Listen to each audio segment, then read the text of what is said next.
magtanong ng mga ilang katanungan lamang, Your Honor, para po sa ikababatid pa ng ilang mga bagay-bagay patungkol po sa inyong privilege speech. Gladly po, Mr. President, sa Ginoo mula sa Pampanga at Tarlac. Salamat po. Nung nakaraang linggo po, Mr. President, ako po ay inimbitahan ng bagong ambassador ng China doon po sa kanilang embassy na parang residente rin dito sa Makati. Ako naman po ay nagpa-unlock sapagkat ipinadala po nila yung invitation sa akin. Isa po sa napag-usapan namin, Mr. President, ay kung paano po natin talaga magawa ng paraan na mawala po yung pag-iiringan, pag-aawayan at sana ay ma-stabilize po natin, ma-de-escalate po yung nangyayari po sa ngayon sa pagitan ng ating dalawang bansa. Ang sabi ko po sa kanya, Mr. President, ganun din po ang pakay ng aming bansa. Sino naman kako ang papayag naman na sa araw-araw kako na ginawa ng Diyos sa atin ay puro na lang kaguluhan ang nakikita. Hindi magiging pabor sa atin at sa ating mamamayan. Ang sabi po niya sa akin, Mr. President, na ito po ay gusto ko rin ibahagi sa ating Honorable Risa Hontiveros, Senator Hontiveros, ay yung kanilang kagustuhan talaga maisantabi natin, yung dispute ngayon.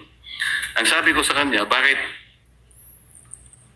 kasi nakikita natin yung mga barko ninyo, kung minsan binubomba ninyo ng tubig yung mga ilang mangingisda namin o kaya yung nagre-resupply ng aming provision sa Ayungin Shoal.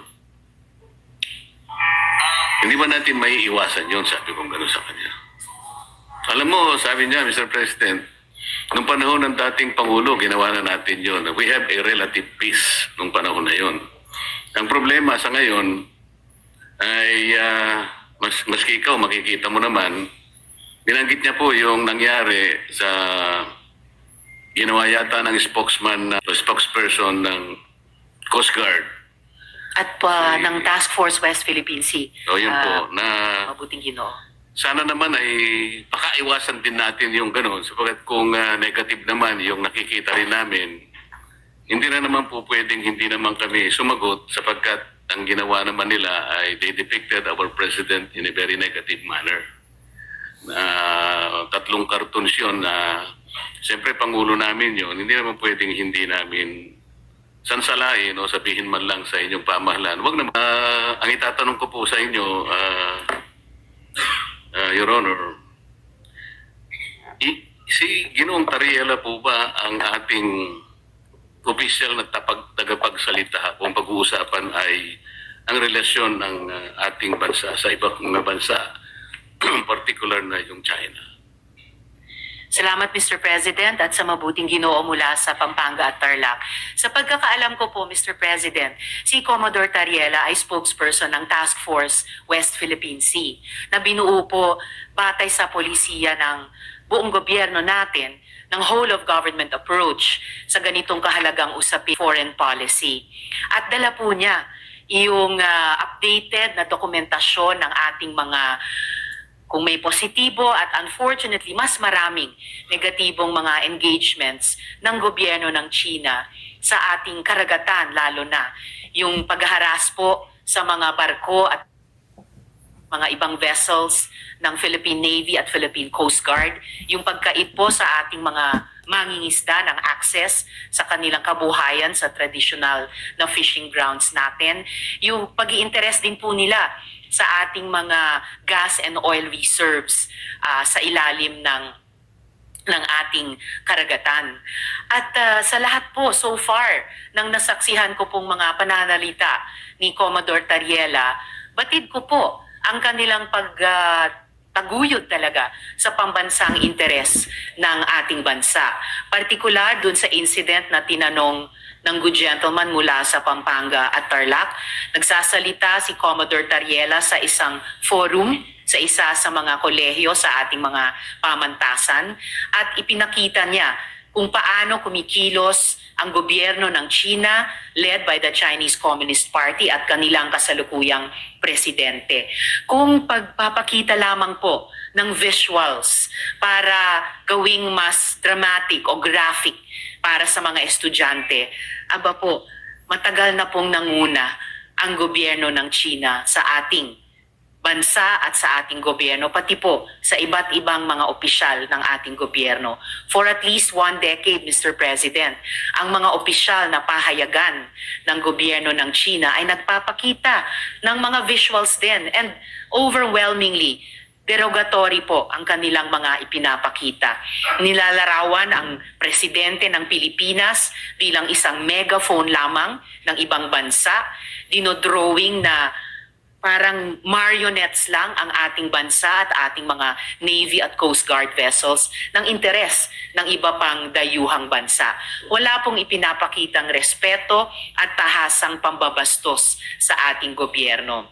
So, dun sa idinaing ni Ambassador sa good gentleman mula sa Pampanga at Tarlac, di hamak na mas maraming dapat iwasto sa kanilang pakikitungo sa atin, hindi lamang sa karagatan dun sa maraming insidenteng nabanggit na, kundi pati sa paglalarawan, literally and figuratively, sa ating gobyerno at ating bansa kapag nagsusumikap tayong magtahak ng isang independent at interdependent foreign policy, Mr. President.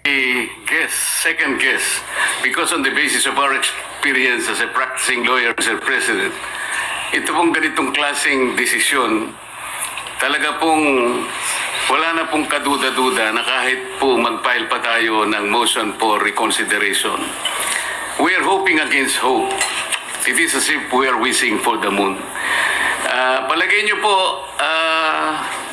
nyo lang po merong isa na nag-reverse. Hindi rin po ma-overturn eh. Kasi po ang kailangan po ninyo ay 8 ang mag-reverse. Sa inakala po ba ninyo meron kayong makukuhang 8 na pumirma doon sa unanimous decision na babaligtarin po nila yung kanyang sarili. Kaya napakahirap pong mag-speculate, Mr. President. I will accept the answer of the gentleman, but I have done my research, Mr. President. And to remind everyone, the reversal of the Supreme Court's own decision is not impossible, even in landmark cases. In the case of Labogal, Bilaan Tribal Association Incorporated versus Victor Ramos, GR number 127882, December 1st, 2004, questioning the constitutionality of Republic Act 7942 or the mining law, the Philippine mining law. The Supreme Court granted the MR, reversing and setting aside its earlier ruling. And also, Mr. President, just a few days ago, the Supreme Court reversed its own ruling on the definition of a stockholder. This is the case of Lily Lopez versus Lolito Lopez with GR numbers 25497-957-58. So, may kasabihan po tayo, ang tumatakbo ng matulin, kung matinik ay malalim. Kaya dapat siguro pag-isipan muna natin kung tama ba na bago magdesisyon ang Supreme Court, basta ibasura na natin ang kaso na ito. Unang-una po, Mr. President, gusto kong malaman, yung po bang mga kasong sinabi nyo, unanimous decisions po ba lahat? I am not sure about that. But one thing I can say is that if there is a mistake, unanimous decision could become a unanimous mistake. Wala pa po nangyari gano'n, Mr. President. At saka po tayo, pag nananakbo, ako po ay nakasapatos at saka sa kalsada kaya hindi po ako matitinik.